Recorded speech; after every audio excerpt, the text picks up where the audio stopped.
मंजो नालो महर पंजाबिया मां सिंधी स्कूल में पढ़निया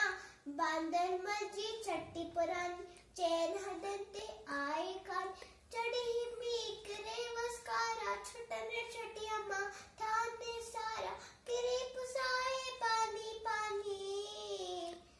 बांदर जी छठी पुरानी चैन हदते आए कानी जड़ी थी तो उसका व्याकुल चवे छटिया के बांदर मलकुल